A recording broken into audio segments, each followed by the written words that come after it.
Maulan na araw mga kadara. Panibagong araw, panibagong pagsubok na naman sa ating buhay, no?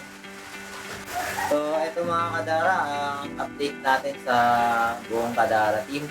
Hindi po kami nakapag-shoot or nakapag-content makalabas dahil sa bagyong Rolly at saka yung mga nakaraang sama ng panahon dito sa aming probinsya, no? So ngayon mga kadara, samahan niyo naman kami upang bantayan natin yung nagbabagyang bagyo ngayon na papalapit, yung bagyong Rolly. Susubukan namin maglibot dito sa aming bayan upang ma-check naman kung okay ba yung kalagayan ng ating lugar. At siyempre, mamaya papasyalan namin yung bukid. Yun yung talagang yung gusto namin ingatan yung bukid mismo dahil doon nga kami nakakuha ng makain or kung ano mang pangangailangan namin, kailangan alagaan ito.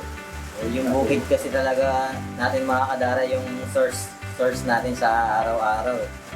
So, nung mga nakaraang araw na hindi kami nakapag-vlog kasi ang lalim ng ilog, lakas ng ulan. Yan yung mga nag-iingat din kami kasi na lumabas. Then, sinecheck din namin kung kaya naman tumawid sa ilog. Check namin yung bubo natin, yung mga alaga nating hayop, at saka yung mga tanim natin na gulay doon. Tsaka binabahan yung bukid. So, naabot na. Kumbaga umaapaw yung ilog, naabot yung tubo talaga nun. So, ngayon mga kadara, siyempre dahil bagyo nga, magbibigay kami ng ibang tips. Mga tips para sa pag-prepare natin sa darating na bagyo. Ngayon, hindi pa siya dumadating sa oras na to. Pero yung ibang lugar, tulad nga ng Bicol, ipagdasal po natin yung kalagayan nila ngayon na sana malagpasan nila yung bagyo na dumaan sa kanila at malagpasan din natin dito na papadating na nga sa ating lugar. So mga kadara, siyempre una natin gagawin, habang may kuryente pa, mag-charge na tayo ng mga gadgets natin. Flashlights, yung mga yan, yung mga baterya flashlights. Ayan, kailangan na natin mag-charge at kung ano pa yung mga kakailanganin nyo na kung meron kayong mga UPS, mga ganun. I-charge nyo lang. Kung sakaling mawala ng kuryente, meron pa rin tayong pagkukuhanan ng power. Para sa information na gagamitin natin, mag-load na rin kayo habang may mga bukas pang tindahan para makontak nyo yung mga pamilya nyo kung sakaling ang malakas yung bagyo. Hindi biro yung bagyo eh. Nakita na natin sa Bicol region nga. Grabe nangyari sa kanila. Ayan. Doon naman mga kadara sa sa mga gumagamit ng kandila, gasera. Yan, lagi mag-iingat sa pagsisindi ng kandila. Huwag ipatong sa mga light materials na pwede masunog pag halimbawa maubos ng kandila. Mas maganda siguro kung lagyan na lang natin sa yung lalagyanan na merong buhangin. Katulad ng ginawa ko sa bahay, yan naman yung Nissin Cup noodles. Lagyan ko ng buhangin, kaya ako tinusok doon yung kandila. Yan, para hindi siya in case na hindi matumba. Tapos pag naubos yung kandila, hindi masusunog yung Ayan. Yung mga panluto natin, yung mga ganun na lighter, posporo, yan yung mga kailangan natin. Para in case na lalo na yung dito sa amin sa Sambales, yung sa Meco namin dito, yung electric company. Sige. Lalo na dito sa amin sa Sambales, yung electric company namin dito, nagwa-warning lagi sa amin na magkakaroon ng malawakang brownout dahil nga sa pagparating na bagyong Rolly. So mga kadara, mag-ingat tayong lahat, no? Prepare natin yun. Mag-prepare, mag-ingat, tapos lamang ang may alam. Oo, yung nga pala, maganda tayo ng mga canned goods, mga pagkain natin na hindi nabubulok, medyo pagmatagal. At isa pa dyan yung tubig. Sa yung mga walang bomba sa bahay nila, mag-imbak na kayo ng tubig kasi automatic yan. Once na nawalan ng kuryente yan, mawawala din ng tubig. So yun ang prepare natin. So kadara pa, ano ba yung mga pagkain na repair mo? Siyempre yung mga easy open cans, yan, mga ganyan. At mga noodles, yan. Yan na hindi mawawala eh, lalo sa Pilipinas. Yan na yung nakagawian natin na dinner-prepare. Hindi naman tayo yung maakit sa pagkain. Kaya, yan, umili na ako kanina. Ako, hindi mo ako natanong eh. Ano ba, ano ba? Ako, may refer ko, kape at saka sardinas. Hindi mawawala yung kape mo ah. Hindi mawawala yung kape kasi yung panlaban ko sa lamig yun eh, sabay. Saka masarap magkape, huwag lang yung sobra.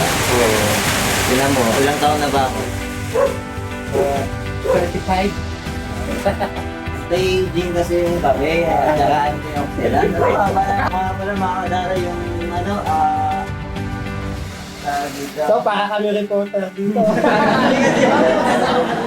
Tinitingnan namin simula kagabi, mga alas 10 ng gabi, nakamonitor na kami dito kasi yung may mga oras pa nga yan eh. Tsaka yung galaw niya. Ganun namin bantayan yung hanggat meron pang kuryente. So, mga kadaka, sa mga mahilig sa internet, yung mga may internet, ito po yung kinukuha na namin na website, yung hindi.com. Ayan, pwede yung... baka naman. Ayan, pwede yung pasukin yung site na yan, madali na lang. Baka maging updated kayo. So, marami naman ibang website na nagbibigay ng weather forecast, pero ito yung ginamit namin. Isa sa ginawa ko mga kadara, halimbawa mawalan ng kuryente, yung AM/FM radio namin dito sa bahay, yan, kinuha na yan eh, hindi baterya, yung 2A battery. Yan. Yun yung niready ko pa para kahit wala tayong kuryente, updated pa rin tayo sa news. So, mga kadakat, silipin natin yung labas kung ano nalagay.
So ito mga kadara, nakarating tayo dito sa tabing ilog sa ating bukid ng ligtas naman. Tapos ayun, nakita natin doon yung ating kubo. Doon banda yung kubo.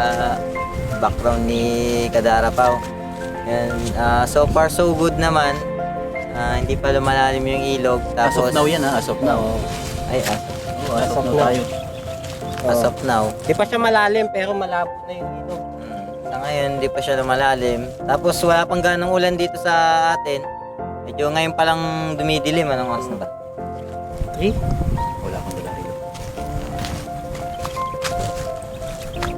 Time check. 4. So 4:18 na ngayon dito sa amin mga kadara. Madilim na. Sigurado yan at nagbabadya na yung malakas na ulan mamayang gabi. At ito, mababaw pa yung ilog. Pero malabo na. I-update natin. Mga kadaka, i-update na lang namin kayo sa kalagayan ng lugar namin dito sa Zambales. Ayan. At lagi po tayo mag-iingat mga kadaka. Manalangin tayo at syempre yung mga kailangan natin, lagi nating i-prepare. So yung mga inikutan natin kanina mga kadara na yung nakita nyo yung mga na putol na puno. Yun. Ano na yun, isa sa preparation ng aming bayan yun. Lalo na yung sa MDR-MMO, yung mga naputol na sanga ng puno kanina. Yun. Nagbabawas na sila kasi yung mga possible na tumama sa sanga ng yung mga kable, possible na yung mga kable ng kuryente na possible na tumama sa mga sanga ng malalaking puno dito sa lalo na yung malapit sa kalsada mga kadara. So, mga kadara, lagi lang tayong nasa bahay kung maaari. Dahil may bagyo, hindi lang naman yung COVID yung iniingatan natin ngayon o iniiwasan. Iniingatan, mali. Yung iniiwasan natin, syempre yung bagyo. Mag-ingat tayo mga kadara. Ayan. Update na lang namin kayo mga kadara sa mga mangyayari dito sa amin. So ngayon tuloy-tuloy pa rin kami sa pagbabantay sa kung ano man yung mga posibleng mangyari, kung lalakas ba ang bagyo, wag naman sana. Yan, hindi rin kayo makakatulog yan sigurado. Maraming iniisip kasi yung mga kadara eh. At yun, nakakapag-message na rin kami sa mga pamilya namin at i-check namin yung kalagayan nila. Yun, nagsabi naman sila na sila ay prepared na. So, paano yan mga kadara?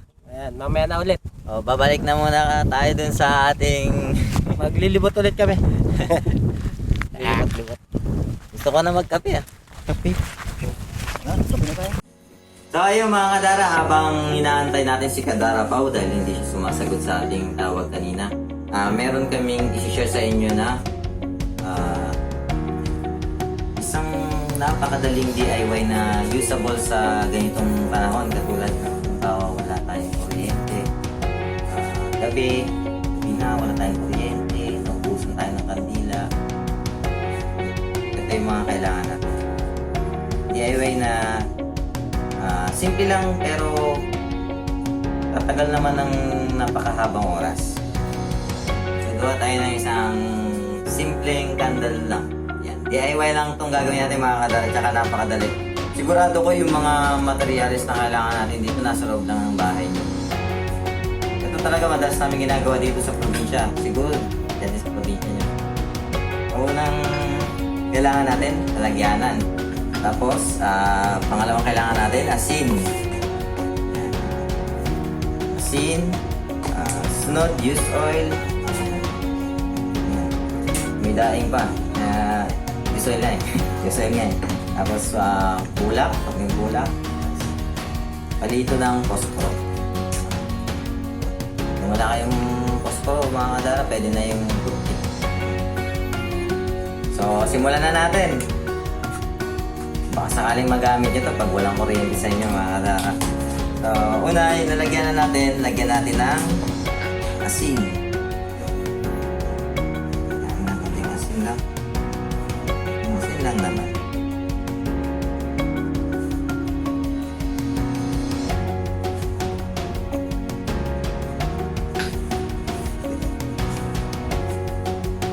So, ito na. Lagyan natin ng asin. So, dating ilagay mga kadara yung ating used oil. used oil na amoy daing. Amoy daing na. Tingnan natin. Kunting used oil lang naman mga kadara. Hindi na yung used oil kasi. Para hindi sayang. Used oil or used cooking oil.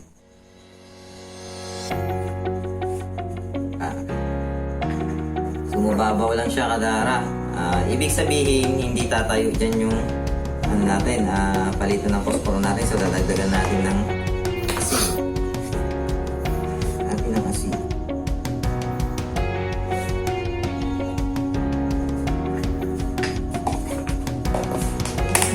Kaya palay. Natin ulit ng gusto.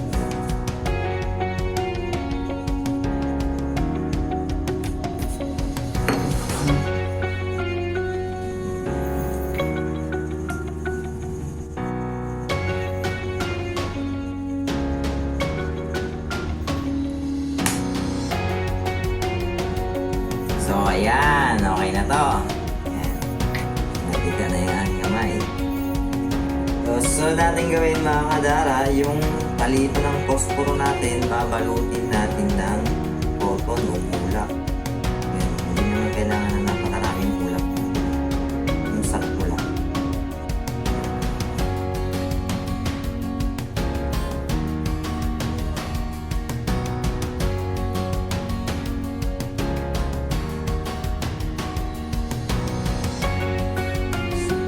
Palit na natin.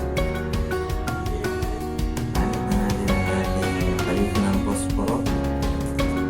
Palit na natin ang bulak. Tusok natin.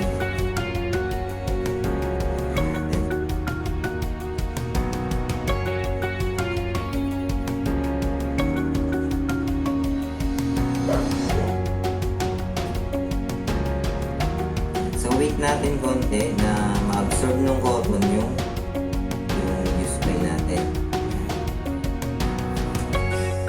So ayan na mga kadara. Then bukan natin sindihan.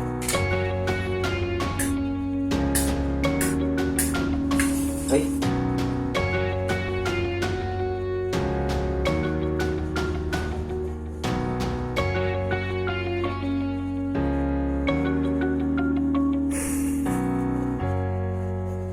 Pagulat siya.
So ayan na mga kadara, yung ating DIY candle lamp.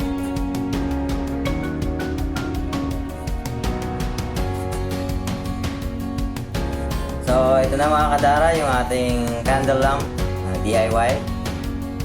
Yan kailangan lang natin is simpleng lalagyanan, yung may heat resistant, tapos asin and used oil, palito ng posporo, tapos cotton or bulak. Yan. So ito na siya, matatagal to mga kadara, almost an hour. Magdamag to. So yun lang mga kadara. May natutunan kayo ngayong sa gabing ito. Sige na, nag-uulan na rin, malakas na rin ang ulan dito sa labas.